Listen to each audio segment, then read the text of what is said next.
Vénérable François Libermann, 1802-1852.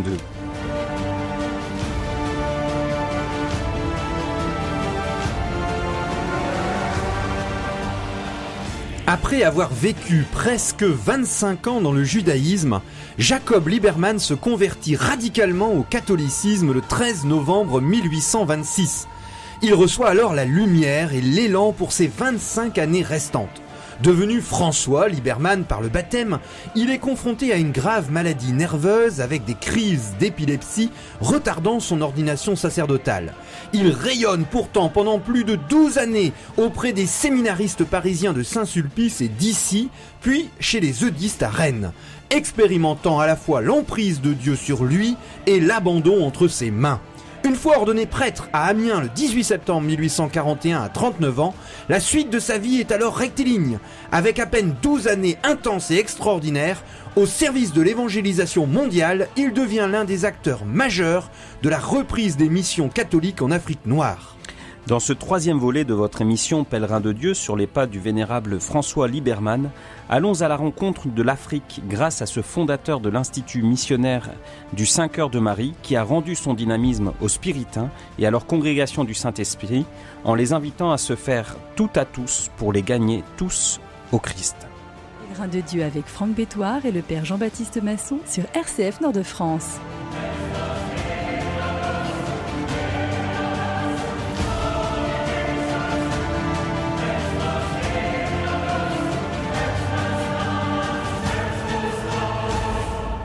Avec François Libermann, nous nous plongeons dans le grand mouvement missionnaire né en France dans la première moitié du 19e siècle. Alors, la Révolution française, évidemment, a coupé l'élan missionnaire qui existait pendant l'Ancien Régime. On se souvient, au 18e siècle, l'Europe a les yeux tournés vers les terres que découvrent les grands navigateurs avec la Pérouse, Bougainville ou bien alors Cook. Et la Révolution française, évidemment, oblige tous les prêtres et les évêques à regarder la France elle-même comme pays de mission. Donc, finalement, la France elle-même se découvre en terre de mission. Du Concordat de Napoléon en 1802 à la monarchie de Juillet, on assiste à une reconquête donc intérieure. Et si les auditeurs peuvent aller sur le site de RCF, ils peuvent réécouter l'émission Pèlerin de Dieu consacrée à Eugène de Masneau, ce grand archevêque de Marseille qui, dans la première moitié du 19e siècle, va consacrer son œuvre, les Oblats de Marie Immaculée, pour les missions à l'intérieur du territoire français. Mais pendant que les évêques et les prêtres sont tournés vers les missions en France après la catastrophe révolutionnaire, l'appel de la Chine est toujours présent, et on peut citer Charles de Forbin-Janson qui a également joué un rôle important pour maintenir cet élan missionnaire. On peut également ajouter l'aiguillon protestant, puisque à partir de la fin du XVIIIe siècle, les premières missions protestantes, les sociétés missionnaires baptistes fondées par William Carré en 1792 par exemple, vont quelque peu stimuler les missions catholiques en voyant les protestants se démener pour annoncer le Christ sur le reste de la planète. Et finalement, à partir des années 1830 et 1840, on a une irrésistible ascension de l'idée missionnaire. Et là, vous pouvez de nouveau réécouter un deuxième personnage, c'est Pauline Jaricot avec l'œuvre de la propagation de la foi. On pourrait définir cet élan missionnaire par plusieurs caractéristiques. D'abord, un modèle romantique, puisque on va rêver d'aller jusqu'au martyre, d'aller dans des terres lointaines avec des maladies, des difficultés, et quelquefois c'est l'héroïsme qui est mis en avant.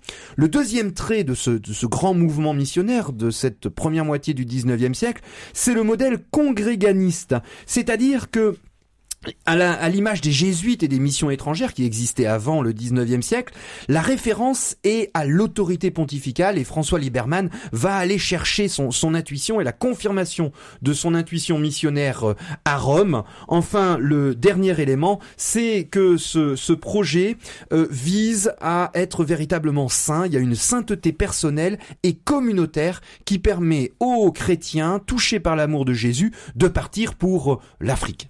Alors dans la dernière émission, nous avions quitté le père Libermann, donc tout fraîchement ordonné pour cette œuvre d'émission qui était née d'une intuition spirituelle dans son cœur et de la rencontre de deux jeunes séminaristes, nouveaux prêtres, donc le père Tisserand et le Vavasseur, qui est attaché à la vie outre-mer, se préoccuper de cette évangélisation, cette œuvre des Noirs, donc l'évangélisation des Noirs en outre-mer. Et donc cette œuvre est en train de naître d'une petite communauté qui est d'abord une association de piété qui se réunit dans la prière et dans le zèle, donc de ce désir d'annoncer l'évangile. Et alors il y a un autre prêtre qui va être touché par cela, c'est le père Laval, dont il faut dire un mot maintenant, donc un des premiers missionnaires rattaché ce qui va devenir les Spiritains. On expliquera comment cette société missionnaire va se rattacher aux Spiritains dans la suite de l'émission. Alors, ce père Jacques Laval, on pourrait consacrer une émission entière à lui. Il est né en 1803, donc il fait partie de ce contexte post-révolutionnaire de renouvellement de l'Église. Son itinéraire personnel est très intéressant puisque il est d'abord médecin, il vit une vie dans le luxe et un peu dissolu. Il dira qu'il passera beaucoup de temps à rectifier les erreurs de sa jeunesse et sanctifier son âme.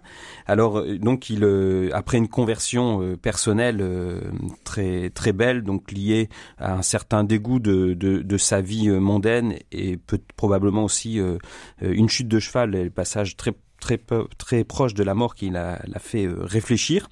Alors il décide d'entrer au séminaire d'ici et là il se lie d'amitié avec le père Libermann, et donc il s'inscrit dans cette bande de piété qui stimule ce désir missionnaire. Et donc il s'engage comme prêtre, donc d'abord comme un très bon prêtre dans une petite cure de paroisse, donc une petite paroisse de quelques centaines d'habitants où il vit très pauvrement, donc une paroisse du diocèse d'Évreux, Pinterville, où il manifeste beaucoup sa charité envers les pauvres. Et donc il vit ce premier ministère, c'est une vocation tardive pour l'époque, il a déjà passé 35 ans.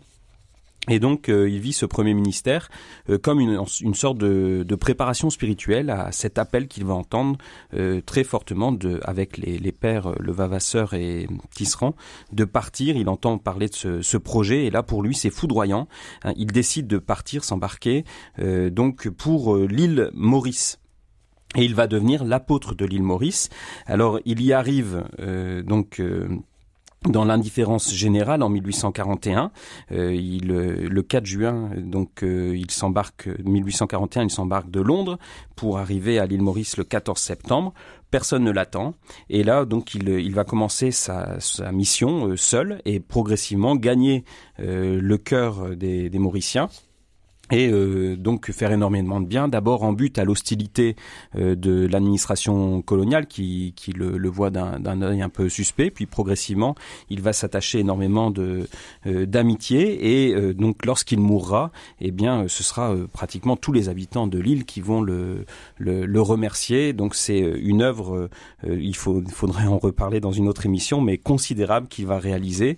Il meurt en 1864 lorsque l'île presque entière sera devenue chrétienne. Alors François Libermann est à ce qu'on appelle la Neuville. Nous sommes dans la banlieue d'Amiens où il construit une sorte de noviciat. Alors ce qui est tout à fait étonnant, c'est que François Libermann, le vénérable François Libermann, n'a jamais touché le sol africain. Son charisme, c'est de former des prêtres, c'est de former des missionnaires qu'il va accompagner, d'abord qu'il va attirer, puisqu'il va faire il va permettre un renouveau du nombre des missionnaires. Il va faire des parcours dans tous les diocèses de France pour parler de cette intuition d'évangélisation pour l'Afrique. Et donc il recueille des missionnaires lorsqu'il démarre Lorsque s'ouvre le noviciat de la Neuville le lundi 27 septembre 1841, ils sont avec le Vavasseur, Colin, le père Tisserand, enfin tous des jeunes qui se sont connus à Saint-Sulpice ou bien alors à Issy dans des bandes de piété, c'est-à-dire des sociétés pour accroître leur ferveur religieuse, et ils se donnent tous dans cette mission. Et donc après le départ de Jacques Laval, on vient de le voir, le Frédéric Levasseur va partir sur l'île Bourbon, c'est l'actuelle La Réunion. Nous sommes dans l'océan Indien, à plusieurs centaines de kilomètres de Madagascar,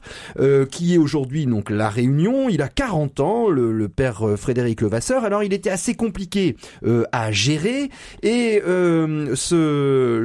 il va partir en fait dans son ancien domaine, puisque alors que François Libermann n'a pas de lien, on va dire, personnel avec l'Afrique, les premiers missionnaires ont eux des liens familiaux, et donc lorsque Levasseur arrive à l'île Bourbon, l'île de la Réunion, il se fixe sur le domaine de sa famille dans les Hauts de Sainte-Marie, et là il exerce le ministère auprès des Noirs. Il étend son rayon d'action auprès des petits blancs comme on appelle, et ainsi que les créoles confinés dans la montagne. Et deuxième départ, on est tout au début donc de cette mission en Afrique, on a également le père Eugène Tisserand qui lui veut partir à Haïti en 1843, mais là les difficultés vont être importantes, et pour résumer les difficultés, il y avait déjà une société, les Spiritains, qui existait, la congrégation du Saint-Esprit, et qui était officiellement chargée de l'évangélisation dans les anciennes colonies. Et là, on a une nouvelle fondation. Et le fait de ne pas avoir demandé les autorisations, puisqu'en fait ils ne s'entendaient pas trop, le père Eugène Tisserand ne peut pas accéder à Haïti et va devoir rester dans l'île de la Martinique pendant plusieurs années.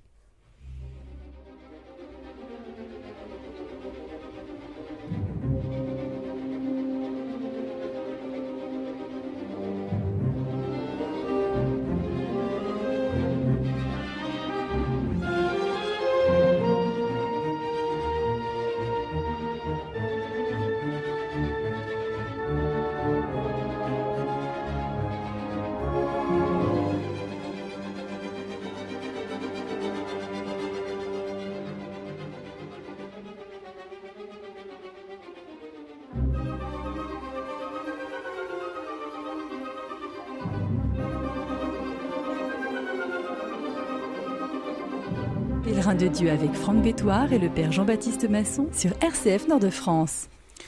En 1841, lorsque commencent à naître les premières missions lancées par le père Libermann, on est très orienté vers les îles. Donc on rappelle, il y a le père Jacques Laval qui est parti à l'île Maurice en 41, le père Frédéric Levavasseur qui est parti à La Réunion en 1842, et le père Eugène Tisserand qui tente de partir à Haïti, qui est en pleine révolution dans les débuts de la République et qui est dans une situation politique très compliquée. Donc il s'établit à la Martinique, il peut pas aller jusqu'à Haïti en 1843.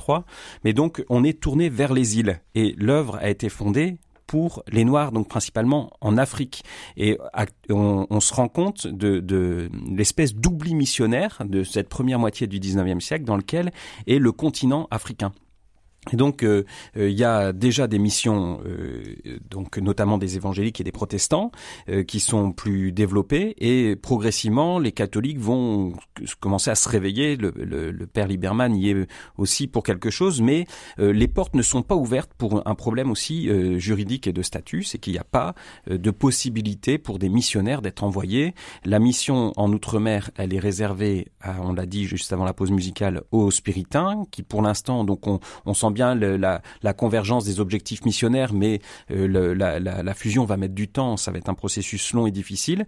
Et donc, pour l'instant, on est encore dans... Les portes sont pas encore vraiment ouvertes. Alors, dans ce réveil missionnaire, ce qui se passe, donc il y a un congrès de l'Église catholique à Baltimore en 1841, et un certain Monseigneur Baron, un grand vicaire de Philadelphie aux États-Unis, se porte volontaire pour partir en Afrique, et à ce moment-là il reçoit une mission du pape de vicaire apostolique pour les deux Guinées. Donc c'est un territoire immense qui va de Dakar jusqu'à Libreville, donc c'est considérable, hein. Ça englobe toute la côte de l'actuel Sénégal au Gabon, donc une étendue immense, donc qui fait un vicariat apostolique, donc on imagine la faiblesse de la densité de l'Église catholique là-bas. Et donc lui, il cherche, Monseigneur Baron, il cherche à recruter en Europe et il fait des voyages. Et là, eh bien, providentiellement, grâce aussi à l'intercession de Notre-Dame des Victoires, il y a beaucoup de choses qui se passent autour de la prière à Notre-Dame des Victoires. Eh bien, il entend le père Liberman peut le joindre. Et à ce moment-là, donc, on lance en 1842 la première mission pour ce diocèse ce vicariat apostolique des deux Guinées. Donc, c'est 7 missionnaires prêtres qui sont envoyés, ainsi que 3 frères religieux. Alors, cette mission, on n'y connaît rien du tout au territoire dans lesquels on va aller. Donc, on sait qu'il y a des saisons, mais on ne sait pas très bien quelles sont les saisons, quand est-ce qu'il faut partir. Donc, on essaye de prendre des renseignements, ils s'avèrent pas très bons, contradictoires. Donc, finalement, on décide un départ pour arriver là-bas vers juillet-août, qui va se révéler absolument catastrophique au niveau du climat dans lequel, c'est-à-dire qu'on arrive en pleine mauvaise saison de la fièvre, ce qui est redouté. Alors, donc, faut voir le courage de ces hommes, hein, qui partent dans des conditions absolument dramatiques, très très difficiles, et donc et dans une grande ferveur, mais donc dans des bateaux de marchands qui sont pas non plus des lieux très propices à leur vie spirituelle, on peut dire pour le moins, et donc cette mission part et c'est une véritable hécatombe sur les 7 prêtres. Au bout d'une année, un seul restera vivant, donc c'est le père Bessieux qui va survivre avec le frère Jean et le frère Grégoire, donc 2 des 3 frères qui partaient aussi survivent. Le frère Jean est renvoyé finalement en France, et le père Bessieux reste seul survivant, mais il tient bon à Libreville et il va être l'initiateur. Donc cette mission, les frères reçoivent des nouvelles très très difficilement, puisque il y a pas de courrier. On croit le père Bessieux décédé. Le père Liberman lui envoie malgré tout des lettres qui finissent par lui parvenir, et donc là on imagine le soulagement de ce savoir mutuellement vivant après une si longue interruption. Et cette mission finalement elle portera des fruits dans ce diocèse de Guinée, mais avec un échec, ce qui paraît être vraiment une hécatombe au début, et qui de façon surprenante ne fait que stimuler le zèle missionnaire des jeunes restés à La Neuville qui attendaient les nouvelles de cette première expédition. Et alors cet institut missionnaire, c'est un véritable succès. Ils ont démarré en 1841. Imaginez, quelques années plus tard, en 1848, la petite société comptera 34 prêtres, 28 frères coadjuteurs, 40 novices et étudiants. Et à La Neuville, l'espace est trop étroit. C'est là où on mesure un petit peu la sainteté de François Liberman, qui attire comme ça tous des volontaires, alors qu'on vient de le voir, l'évangélisation est d'une difficulté incroyable, mais les volontaires arrivent, et il faut véritablement mettre en valeur le fait d'attirer cette attraction de François Liberman, qui remplit un noviciat. Donc on est obligé d'acheter un ancien monastère cistercien, l'abbaye de Notre-Dame du Gard, toujours près d'Amiens, pour s'étendre. Et là, eh bien, les missions africaines vont se développer, alors et notamment autour de la Guinée, où c'est véritablement l'endroit chéri du père Liberman. On a conservé une nombreuse correspondance, on a des écrits, plus de 8000 pages de documents sur le vénérable père Liberman. Il écrit ceci: la Guinée sera toujours notre mission chérie. J'aimerais mieux abandonner tout le reste pour la Guinée. La Guinée est et sera toujours notre mission principale.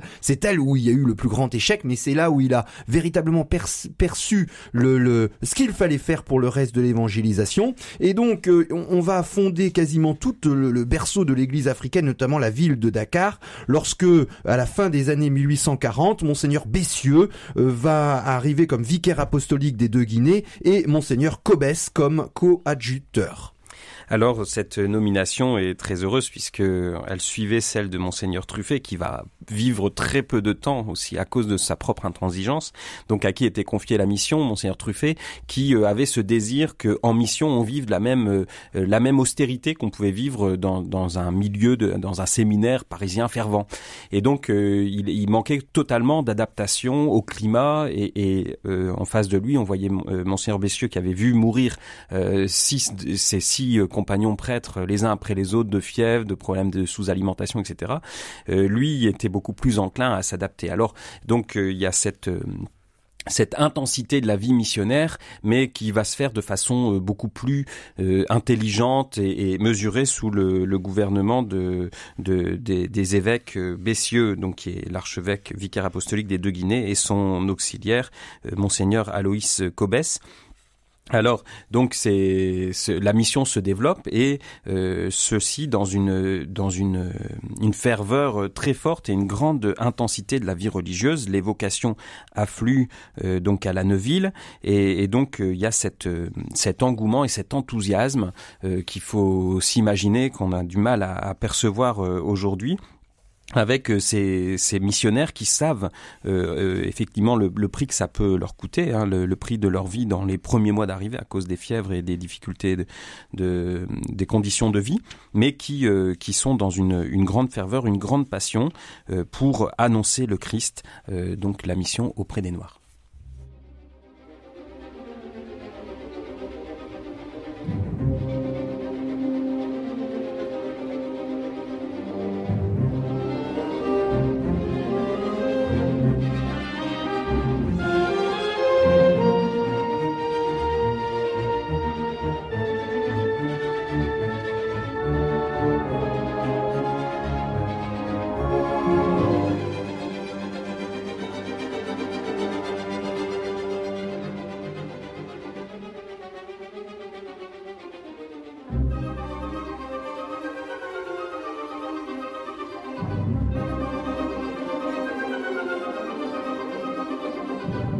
Pèlerin de Dieu avec Franck Bétoir et le Père Jean-Baptiste Masson sur RCF Nord-de-France. François Lieberman veut évangéliser sur toute la planète. Il va, ses premiers missionnaires sont répartis en Guinée, au Sénégal et au Gabon, à l'île Bourbon, l'actuelle Réunion, à l'île Maurice en Haïti, puis en Guyane et jusqu'en Australie. 2 essais qui vont pas pouvoir être menés à bien en Guyane et en Australie, notamment parce que le père François Lieberman souhaitait que ces missionnaires vivent une vie de fraternelle, très important. Et il ne voulait pas qu'ils aient des paroisses isolées dans un lieu avec un immense territoire. Non, il pensait à la vie fraternelle entre ces missionnaires pour s'épauler jusque dans ce long chemin de la sainteté. Et il va rêver également d'établir des missions à Madagascar, chez les Hottentots d'Afrique du Sud, chez les Cafres ou auprès des Noirs affranchis de Tunisie. Et un moment en 1845, quand il craint que les colonies françaises ne lui soient fermées, il s'oriente vers les 3 millions de Noirs sans secours, dit-il, au Brésil. Il s'informe dans les plus grands détails de la situation des Noirs aux États-Unis. Il cherche à recruter des prêtres en Angleterre et en Irlande pour les colonies anglaises, des prêtres d'Espagne pour les territoires espagnols d'Afrique et des prêtres belges pour Haïti. Et il va également associer donc cet élan missionnaire à un élan missionnaire pour la France, qui est tout à fait étonnant. Il s'intéresse en même temps à des maisons de vocation tardive à Bordeaux et à Nantes, à des orphelinats et à des œuvres d'apprentissage. Alors, ce qu'il faut bien comprendre, c'est que, on redit, le père Lieberman n'a jamais mis les pieds en Afrique. Et lui qui est cet initiateur d'un renouveau complet de la mission catholique en Afrique, eh bien, ça va naître dans son cœur et d'un désir missionnaire inspiré par l'Esprit Saint. Donc, qui se heurte dans l'époque où il est à une situation juridique complètement verrouillée. Donc, il faut revenir un peu sur cette situation. Lui, il a fondé la congrégation de Sainte-Marie, donc du Cœur de Marie pour l'apostolat auprès des Noirs. Mais il n'a pas de mandat de l'Église. Donc à un moment, il y a l'appui du Saint-Siège, donc de la propagande de la foi, qui va permettre de démarrer un certain nombre de missions. Mais on est dans une situation de colonisation par des États-nations assez forts, qui verrouillent les choses par rapport à leurs propres motifs coloniaux, qui sont pas ceux des missionnaires. Et l'État français, la nation française, elle a ses fonctionnements. Et donc il y a une congrégation en France qui est reconnu pour apporter un clergé et des missionnaires en Outre-mer, c'est les Pères du Saint-Esprit.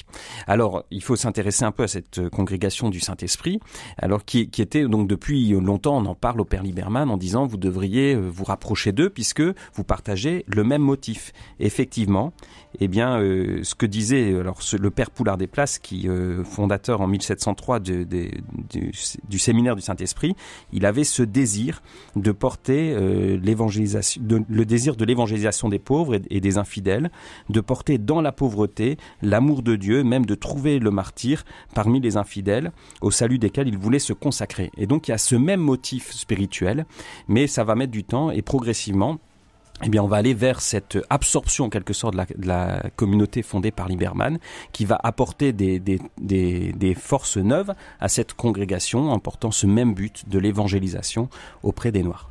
Le père François Liberman qui a été malade toute sa vie, souvenez-vous ces crises d'épilepsie au début qui l'ont empêché d'être prêtre, des troubles gastriques, une affection du foie entraînant de violentes migraines, va avoir un rayonnement tout à fait incroyable. Il va mourir à peine 50 ans. Nous sommes le 2 février 1852.